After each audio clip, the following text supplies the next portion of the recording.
It's wonderful to see some friendly faces in the room tonight. So I think it's just wonderful that we're able to be here in this beautiful theater at Film Scene.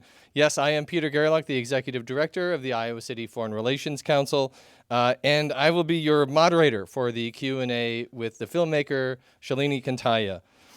Today's program is a collaboration between ICFRC, Film Scene, Green State Credit Union, and our co-sponsors at the University of Iowa's Public Policy Center and the School of Journalism and Mass Communication.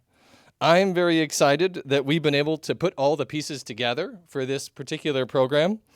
It's, I think, a boon to our community when organizations like these all come together for events like this one.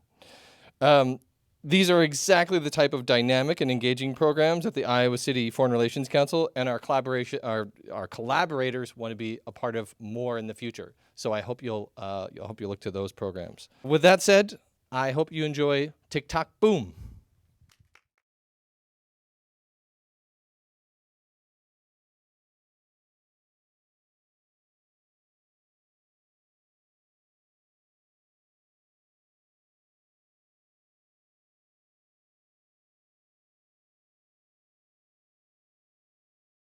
Let's welcome to the big screen Shalini Kantayya, director of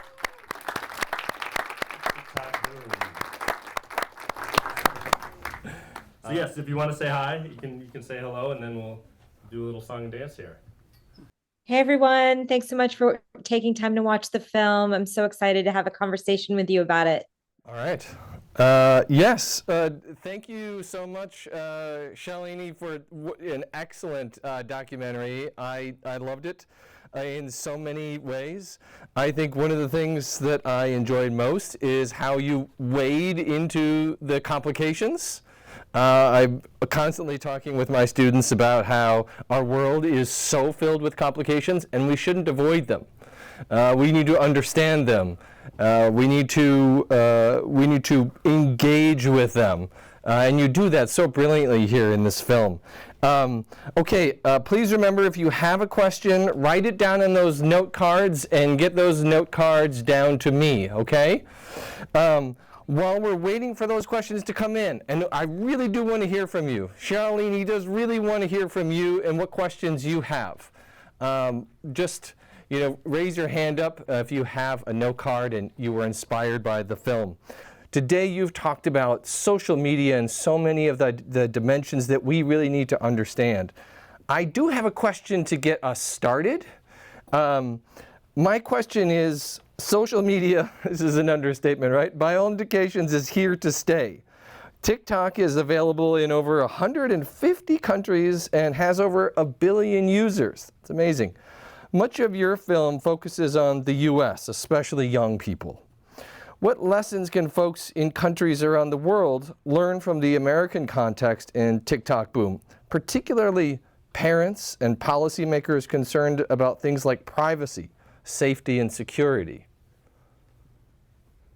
I think, and thank you so much for the question. I think that what we're seeing are all these different approaches to how we protect data and to social media platforms like TikTok. And TikTok found itself in the crosshairs because it was the first social media platform to come from a country that was not democratic, but I think poses some really important questions about what is allowed and not allowed on these platforms, and what we see in our feeds and how transparent that process is to us.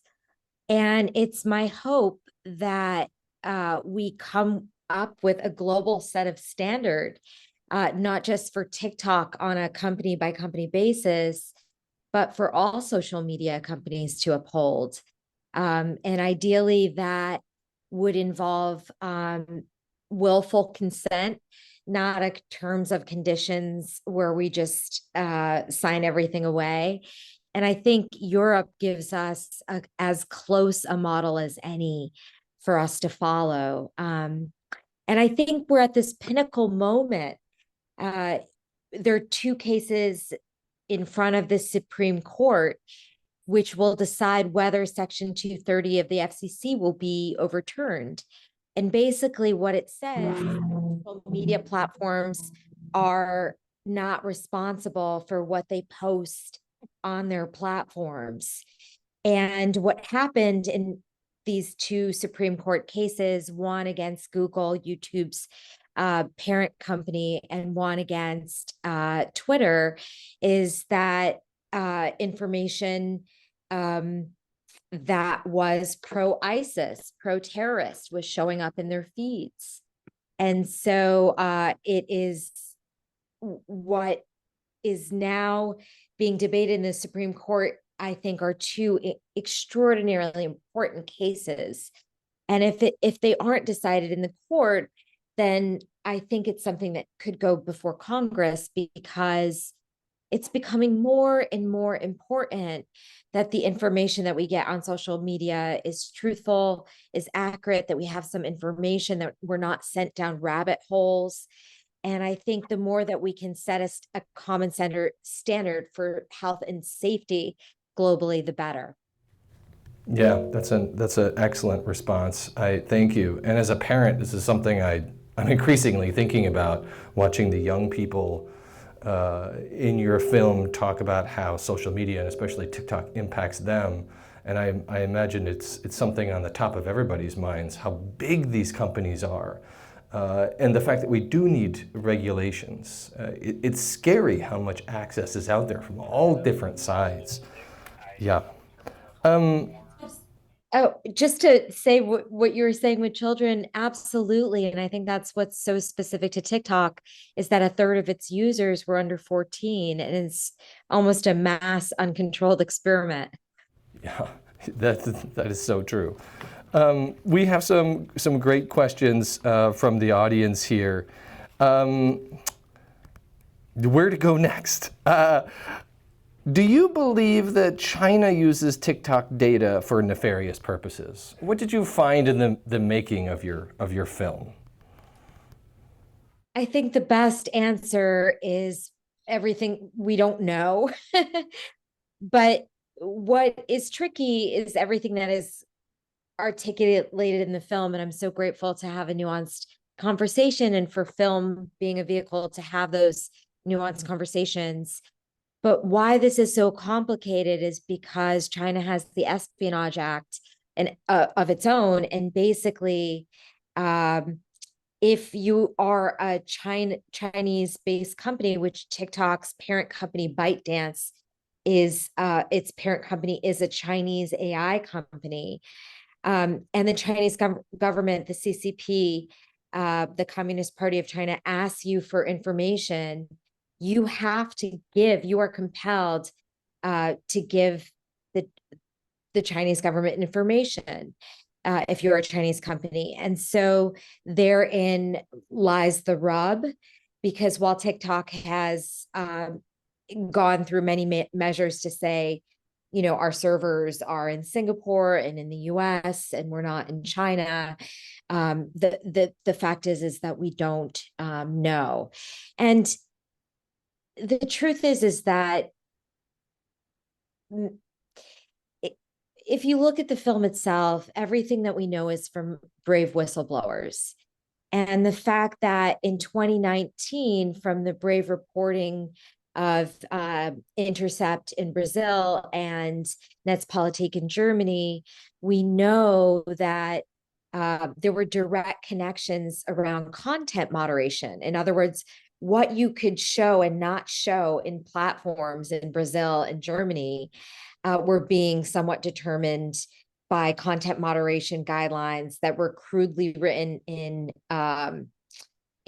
Mandarin, and so it and translated. And so that indicates that the tie between TikTok and China as of 2019 was closer than they actually, were forthcoming about in these ways. And this was uncovered by whistleblowers.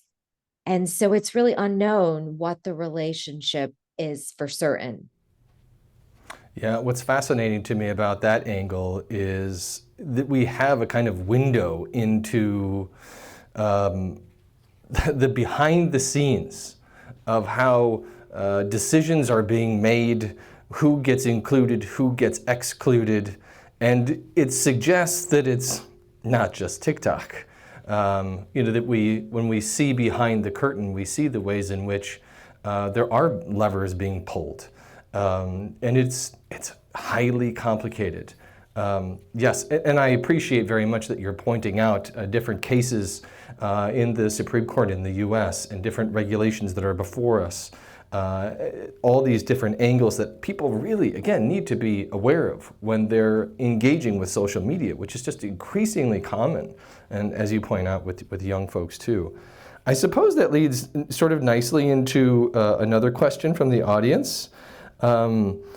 You've clearly learned quite a bit from this, and you've helped us learn quite a bit, but what was your biggest surprise in making this film? It was actually that reporting by whistleblowers. It was, you sort of suppose, you guess, you scratch your head and you're like, oh, these algorithms are all gamed, but with very little evidence. And why I'm so grateful to the whistleblowers and the brave journalists, and Nets Politique and Intercept Brazil for bringing us this story, because they were shadow banning LGBTQ people as an anti-bullying strategy in Germany. And the kinds of guidelines that were published were deeply anti-democratic and invisible to us. That was shocking to me. And that being said, I think what you said is absolutely right. If this is, we should be suspicious about this happening both in, this kind of, these content moderation policies, both by foreign governments and also by our Silicon Valley ones. Mm-hmm. Here's a very interesting question. We saw in the film testimony in front of members of Congress in the United States and reactions of politicians. The question here is, who in Washington has a strong enough understanding of tech to propose reasonable regulations? That's a good question. It's a very compelling story, because I think that what has to happen is that the public should get educated. I actually believe it could happen in reverse. And I think the more that we can engage in forums like this one and educate ourselves on how these algorithms work, we can raise public awareness and push our legislators to sort of make change. I know from prior films that there are people who want to legislate big tech. I think only part of it is understanding. The other part is tech lobbying dollars line both sides of the aisle. And so I think they've outpaced the fossil fuel industry as the biggest lobby in American government. And so these tech companies have gotten outsized, and it's I think that is also a part of the root issue. Yeah, and to your point, it really is what's happening online, what's happening with social media. It really should be of concern to all of us. It shouldn't be a blue issue or a red issue, especially when we're talking about the future, right? Kids. Absolutely. And I think that, one thing I wanted to say is that, protecting kids should be for something that we all care about. And so we should absolutely regulate Silicon Valley and have the power to do so. And I think that big tech has become too big for a healthy democracy. And I think we had some antitrust laws once upon a time, and now it appears to be not just three companies, but like literally like two or three guys that own all these social media companies. And what we saw, even with Elon Musk creating a special algorithm to boost his own tweets, is that this kind of power is very dangerous in the hands of a few and unregulated. Amen to that. I couldn't agree with you more. Another attendee writes, effective and equal communication depends on moderation. Too much moderation might lead to censorship or bans, and too little might lead to chaos or rampant disinformation. A point, disinformation and misinformation captured nicely in the film. Such an important topic. Is the big challenge here to find a way to decentralize moderation so that it does not depend on a small number of companies or states? Yes. I mean, I think what I would love to see is a set of transparent guidelines for content moderation across platforms and some sort of accountability by platforms by how these decisions are made. And you saw some of it, but you see how consequential these decisions are. I mean, we saw an American president get banned from Twitter, and from other platforms. And whether you agree with that decision or not, maybe you agree this time, but maybe the next time they ban someone that you don't agree should have been banned. And so I think that the more that we can set a common standards, and there can be more transparency and accountability about who gets a voice and how these algorithms work, even questioning the idea of black box algorithms themselves, I think it will help calibrate this sort of unbridled power that big tech is yielding in our society, on platforms like TikTok. Yeah, it sort of makes me wonder, to the extent that lots of people need to be more aware of what's happening, and power does need to be taken away from the very powerful, as you say, just a few people in many cases, in the US and now increasingly in China and elsewhere. I'm wondering about the TikTok influencers themselves. Do you foresee a way forward where those individuals might have more power if they maybe combined forces, if they took their influence in a way that reached the general public, but also directed their attention at policymakers? It's such a great question. And what I can say is that I've been so inspired by Gen Z influencers, and I really see this seismic shift in our humanity from digital natives who grew up on platforms like TikTok, and the creativity by which they're using it. But I just don't feel that we should leave them out there alone. But I do think maybe, like Deja Fox talks about, there could be some recalibration between, influencer company and consumer. Yeah, it's an excellent dynamic that she points out, and the relationship, the power dynamics are too swayed in certain ways. Here's a great question. Social media is a, quote, necessary evil in our modern world. But as stated, moderation is the key. What does your own media intake look like after making this documentary? I tend to, I'm not on TikTok. I don't have TikTok on my phone, but I have very minimal participation on other platforms. I really have not a lot of friends on social media. And that's okay with me, because I like I, for me, I like these long investigative films, and I have to compartmentalize and focus. And so I don't spend a lot of time. Of course, I spend some time on social media, but not a massive amount of time. I'm also very cognizant about who I'm giving permissions to on my phone. So things like your microphone and your camera, I'm a little more vigilant about what apps I'm giving those permissions to. And so it often takes me a few things, a little while to do something on my phone because of my privacy settings are so high. That's not a bad idea. High privacy settings. And by the way, might I say you guys are killing it in the questions games? This is these are excellent questions. Andrew, tell me when I should. Oh, you got some time. You're good. Got some time? Okay. I can go all night because this is such a fascinating conversation. There is a question here. How did you raise the money to make this film? I think there are a lot of really big topics that need documentaries such as this one, and we all know that it takes funds to make this happen. What was the process like for this particular film?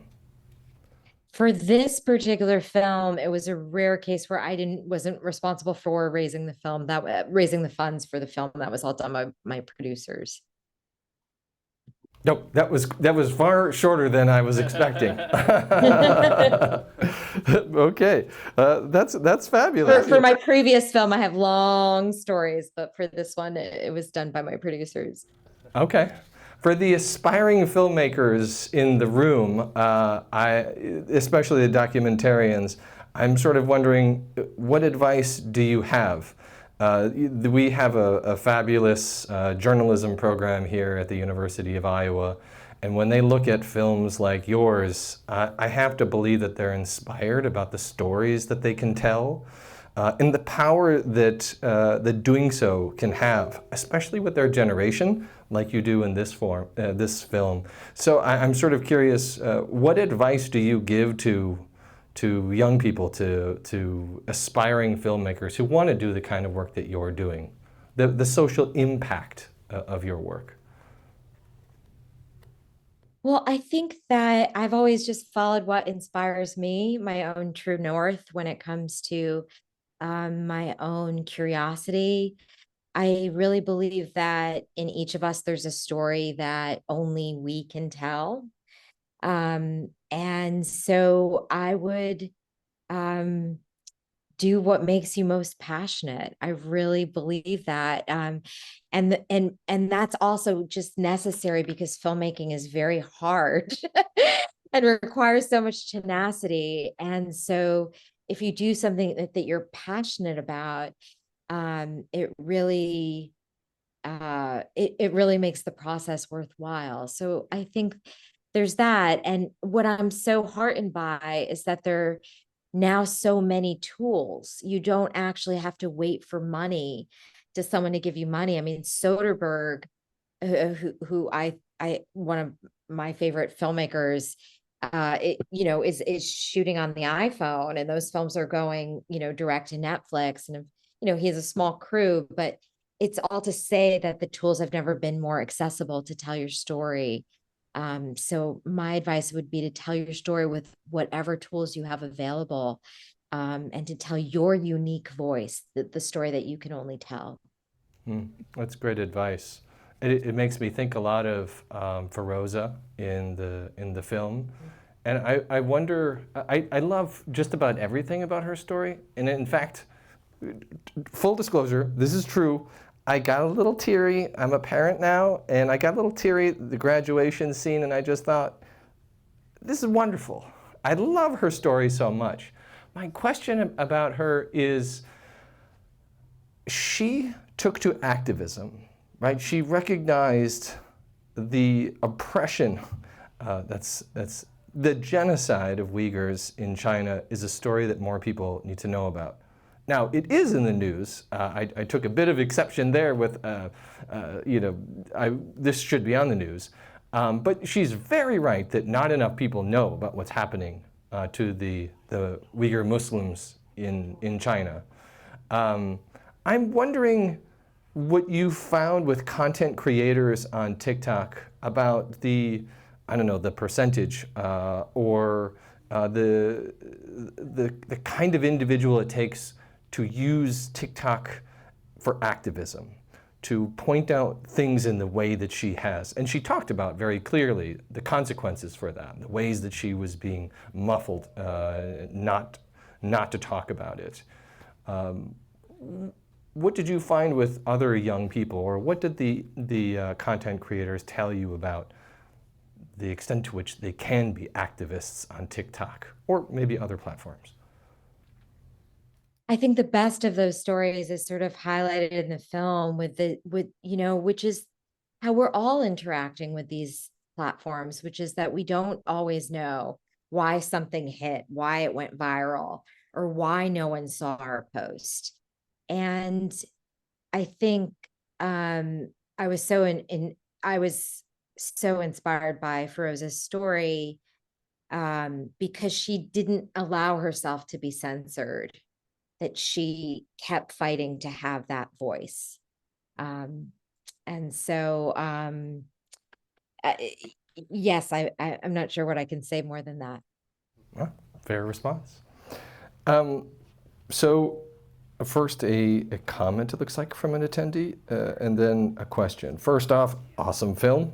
I agree. So recently NPR got upset because Twitter put a label on it that says government-funded media, and now there's also this whole ordeal of the glorified checkmark being commercialized. My question in relation to TikTok is, given that they are a private company, to what extent does government intervention impede on the independence of corporations to structure their own community guidelines? Also, as we saw with the democratization of the blue checkmark on Twitter, what are the dangers of TikTok's organic growth model giving credibility to everyone? Oh, what is the danger of social media unregulated? Was that the question? Yeah, I think so. Both in the ways in which maybe impositions are being put on corporations, right, as one way, and then the other way, what are the dangers of TikTok's organic growth model giving credibility to everyone who wants to use it? Well, right now we don't have any laws at all. We have the Child Online Protection Act, which was passed in 1998. Could use an update before the advent of the internet. And to do that, we need to be able to get research from these companies about how this is impacting kids. So I don't think there are a lot of laws that sort of impede tech companies. Essentially, they are not responsible for what is posted on their platforms. So if there's misinformation, or if you get sent down an information rabbit hole that radicalizes you, there is essentially no consequence. I, as an independent filmmaker, have more laws that govern my conduct.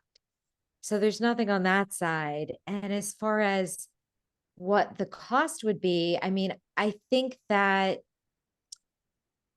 at the very basic, we can look at EU policy as a model, and I'm not sure that that really costs the tech companies anything. I mean, if you've ever used the internet in Europe, it's a much different experience, and you have so many more choices about where your data goes. And so I think starting to pass laws is a good idea, and I think it's the only way that we bring this this what I would call an outsized power of social media into balance in a way that's healthy for democracy. Yeah, I couldn't agree more, and I appreciate you pointing out the regulations in Europe. It's not as if one has to start things from scratch. Europe has an excellent model that countries around the world, including the US, can follow. My last question for tonight is, what do you see as the future of TikTok? Do you foresee it, because we're hearing it again, being shut down in the US and perhaps elsewhere in the world, as anxieties grow about Chinese influence and security implications, or maybe relative to the mental health concerns that your film explores? Well, I think, in the last words of the film, it really is sort of bigger than TikTok. I think today we are worried about TikTok coming from China, but we're downloading things all the time, apps that come from Russia or that are showing us how we age. And I think what we really need is to have some sort of set of standards and of health and safety across platforms. to vet them before they go to market at scale and before they're on every one of our phones. So I hope that that is the direction that we're moving in. And as far as TikTok, what I can say is that it's a mammoth and it's very resilient and young people love it. And I think a ban would still make it hard to kill. And so what we need is some sort of regulation. And I'm not quite sure what that looks like in this context yet. Yeah. Thank you so much, Shalini. What an excellent film, and thank you so much for taking the time to talk to this wonderful audience here in Iowa City about it. We appreciate your time and the incredible work that you do. Can we give her a round of applause? Thanks so much for having me. It was an absolute honor. Thank you. Thank you. Thank you once more to Film Scene for this amazing event and this space, and to Green State Credit Union, the University of Iowa's Public Policy Center, and the School of Journalism and Mass Communication, and thank all of you for attending.